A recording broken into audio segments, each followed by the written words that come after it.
Class में आपका हार्दिक स्वागत है। आज हम भारत के सीमाओं के बारे में पढ़ेंगे।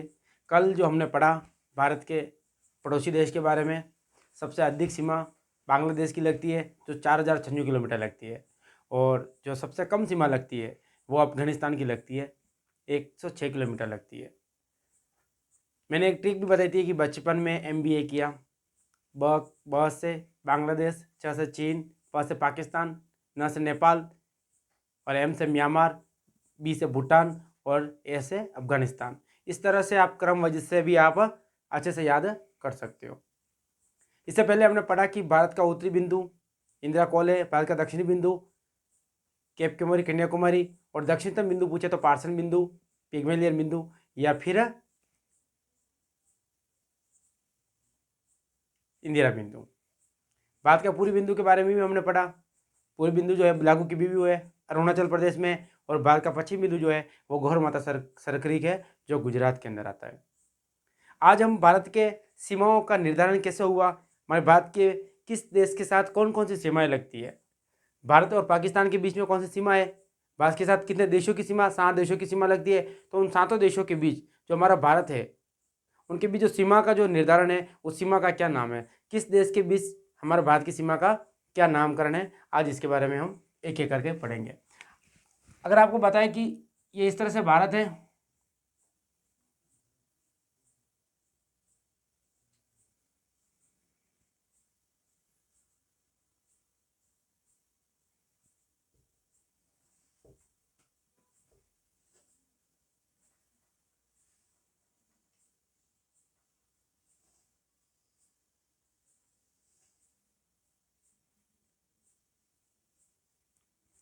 इस तरह से भारत है।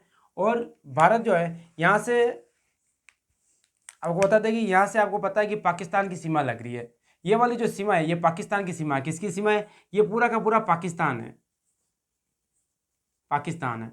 और ये आपका पूरा भारत है। अब जब देश आज़ाद हुआ था, जब देश आज़ाद हुआ 15 अगस्त 1947 को, उस समय दोनों देश के बीच में एक रेखा खींची गई, उसका नाम है रेड क्लिफ रेखा। क्या नाम है? रेड क्लिफ रेखा। अब इस रेड क्लिफ रेखा का निर्धारणकर्ता कौन है और कितने सदस्य थे और किस प्रकार इसको खींची गई, तो निर्धारणकर्ता जो है रेड क्लिफ रेखा, इस सीमा का जो नाम है वो क्या है? रेड क्लिफ रेखा। क्या है? रेड क्लिफ रेखा। यानी भारत और पाकिस्तान के बीच की जो सीमा उसका नाम है रेड क्लिफ रेखा। अब निर्धारणकर्ता की अगर बात करो तो निर्धारणकर्ता जो थे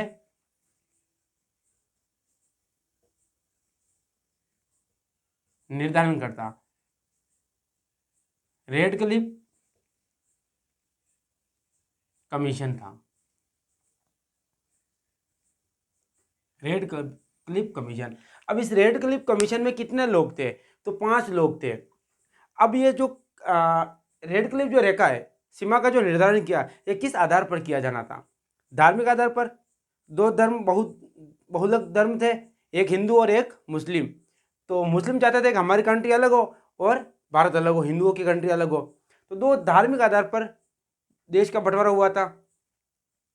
रेड क्लिफ जो कमीशन बैठा था, इन्होंने 2 व्यक्ति हिंदुओं के लिए और 2 ही व्यक्ति मुस्लिम के लिए थे, इस्लाम के लिए थे, और एक वो स्वयं था। तो टोटल कितने व्यक्ति हो गए? 5। कितने हो गए? 5। जो हिंदू थे वो कौन कौन थे? तेज सिंह, एक नाम क्या था? तेज सिंह, और दूसरे का जो नाम था वो था महरचंद्र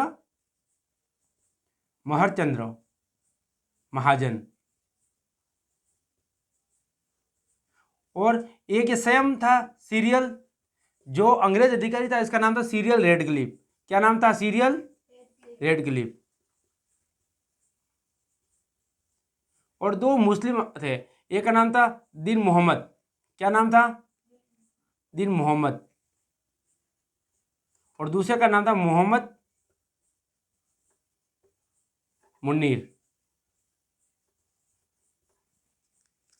तो रेड क्लिफ जो कमीशन आयोग आया था उसमें 5 व्यक्ति थे। तेज सिंह, महरचंद्र महाजन हिंदू थे, और दिन मोहम्मद और मोहम्मद मुनीर जो थे वो मुस्लिम थे।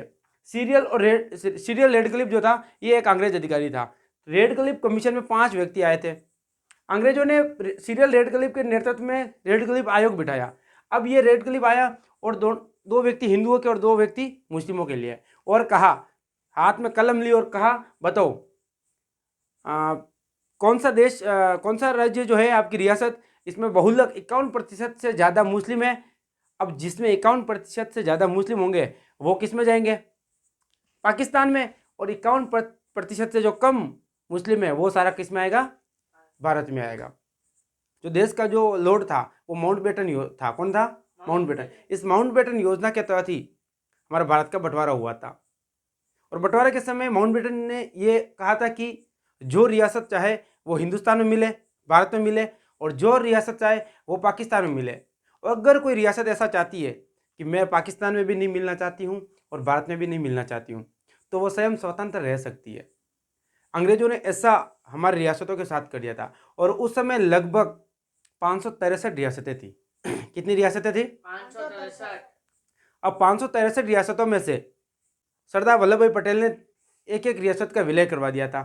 तो अब 3 रियासतें ऐसी थी जिनका विलय नहीं हुआ था, जम्मू कश्मीर, हैदराबाद और जूनागढ़। इन तीनों रियासतों ने न भारत में विलय किया न पाकिस्तान में। अब हैदराबाद जो था यह बीचों बीच आता है भारत के। अब बीचों बीच आता है और कहता है कि मैं तो स्वतंत्र रहूंगा। बाद में उसने कहा कि मैं पाकिस्तान में विलय करना चाहता हूँ। तो सरदार वल्लभ भाई पटेल ने इसको भी अपने भारत में विलय करवा ही दिया था। बात रही थी जूनागढ़ की। अगर हम जूनागढ़ की बात करते हैं तो जूनागढ़ यहाँ आता है, और जूनागढ़ का जो नवाब था वो मुस्लिम था और जो जनता थी वो बहु हिंदू थी। अब ज़्यादा जनता अगर हिंदुओं की है तो भारत में विलय होगा, लेकिन नवाब नहीं चाहता था कि वो भारत में विलय हो। नवाब चाहता था कि मैं पाकिस्तान में विलय करूं। उसने पाकिस्तान के साथ बातचीत भी की थी। अब उसमें जो जूनागढ़ का जो नवाब था वो तो यहाँ था नहीं, लंदन में था।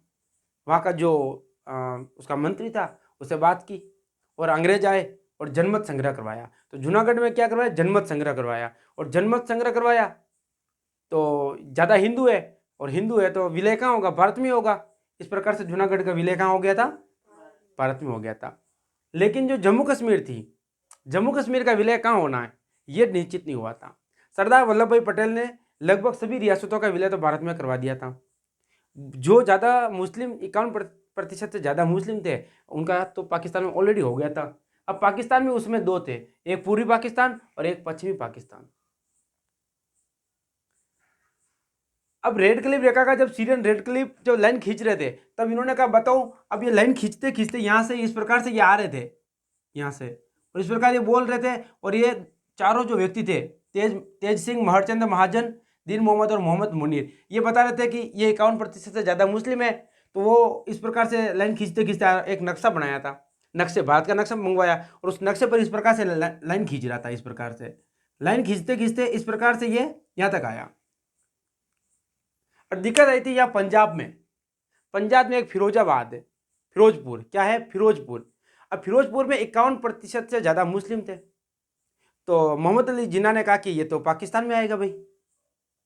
तो पूछा क्यों?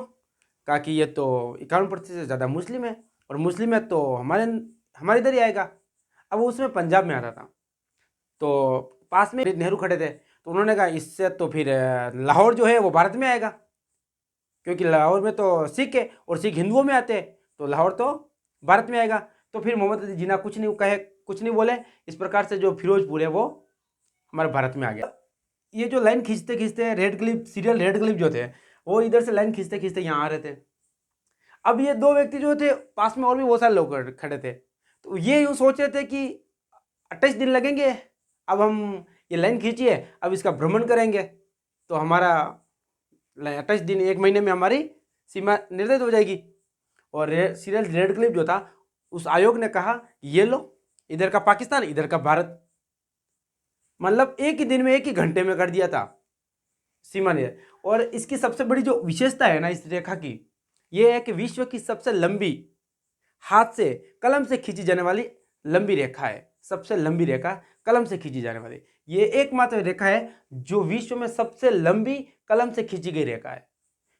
इसका उद्देश्य, ये किसके बीच में? पाकिस्तान और भारत के बीच में। आयोग कौन सा बेटा था? रेड क्लिफ कमीशन बेटा था, रेड क्लिफ आयोग बेटा था। कितने सदस्य थे? 5 सदस्य थे। 2 हिंदू और 2 मुस्लिम और 1 अंग्रेज। अंग्रेज कौन था? सीरियल रेड क्लिफ था। हिंदू कौन थे? तेज सिंह और महरचंद्र महाजन। दीन मोहम्मद और मोहम्मद मुनीर कौन थे? मुस्लिम। इस प्रकार से इस रेखा का गठन किया गया।